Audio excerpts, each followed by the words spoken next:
The message I want the world to hear today. America is back. America is back. Diplomacy is back at the center of our foreign policy. This is Strat News Global. I'm Amitabh Brevi, and I'm really glad to be joined from Honolulu in Hawaii by Ralph A. Cossa. He's the President Emeritus and WSD-Handa Chair at Peace Studies at the Pacific Forum. Mr. Cossa, thank you so much for your time. Really appreciate it. Oh, my pleasure. Just looking at President Biden choosing the State Department to make his first diplomatic speech, in stark contrast to, say, President Trump's America First policy. President Biden's speech is about America is back, diplomacy is back. Yeah, well, I think, first of all, every president's going to put America first. You just don't have to be dwelling on it, just like your head puts India first. But obviously, I think President Biden has signaled that he's much more attuned to multilateralism, much more attuned and appreciative of alliances. One of the great disconnects during the Trump administration was, if you read all the national security documents, it talks about how important alliances are. They're the foundation upon which we build our foreign policy. But every time the president opened his mouth or tweeted, he was bad-mouthing the alliances.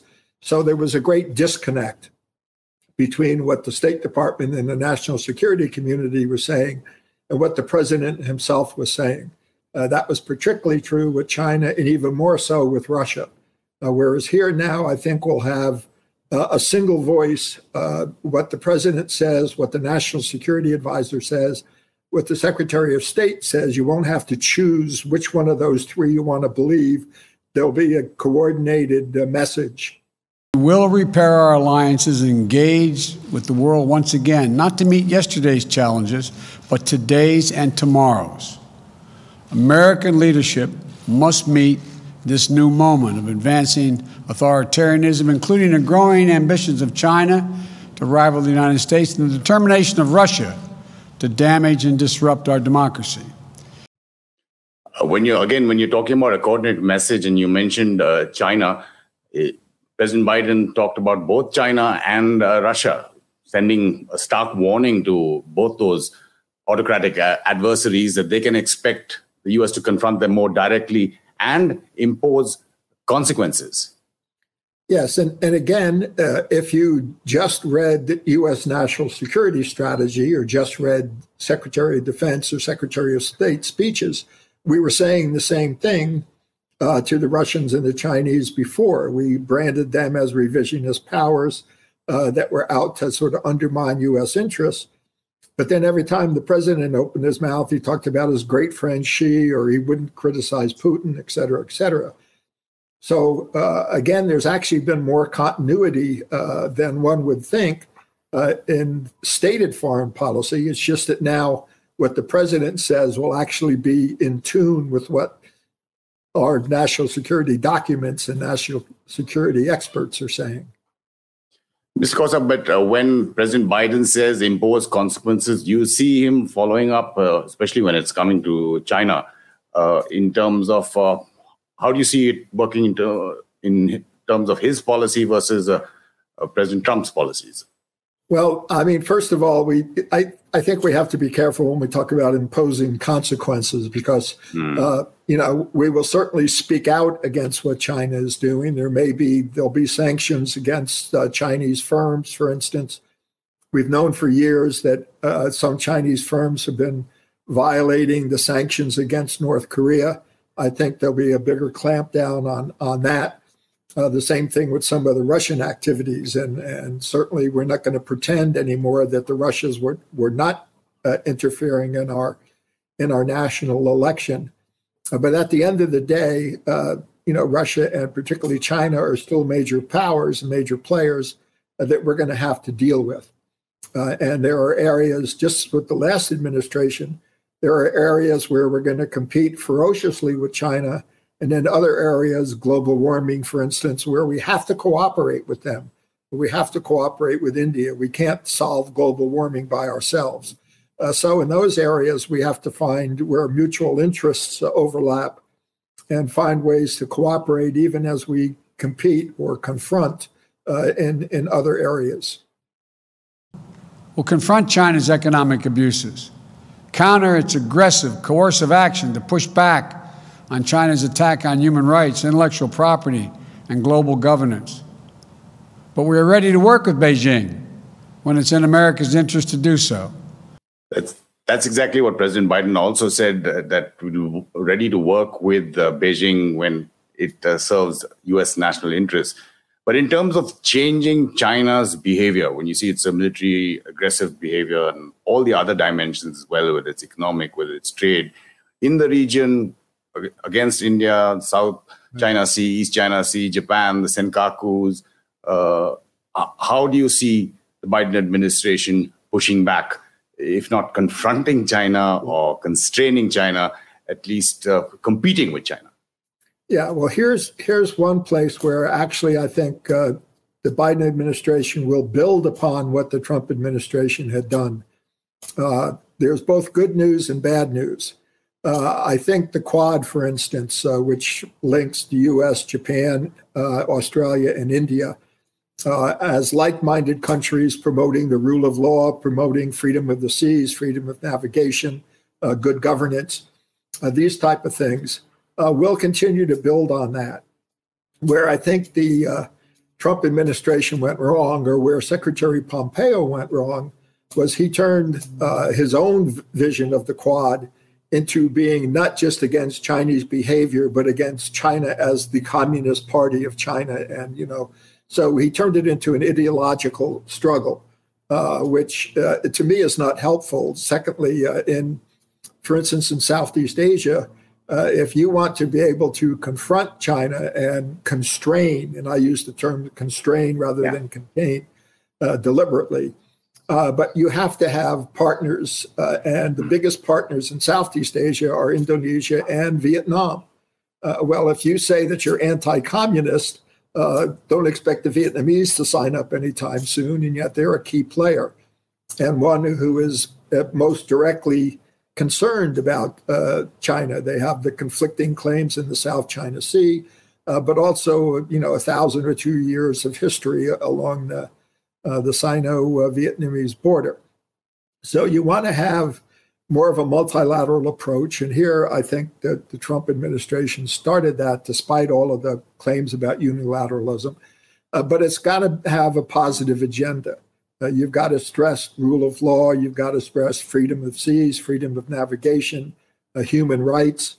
I think we have to be very careful not to call it a League of Democracies, another thing that Pompeo was trying to do and others sort of resisted. When we host the Summit of Democracies early in my administration, to rally the nations of the world to defend democracy globally, to push back the authoritarianism as advanced, we'll be a much more credible partner because of these efforts to shore up our own foundations. Yes, we want to link with other democracies, but there are also countries, who gets to decide who's a democracy? There's the People's Democratic Republic of Korea, the North Koreans. They have democracy in their title, but they certainly don't qualify by most people's standards. So I think the term like-minded states that share particular values, a values-based coalition is what we need to be putting together.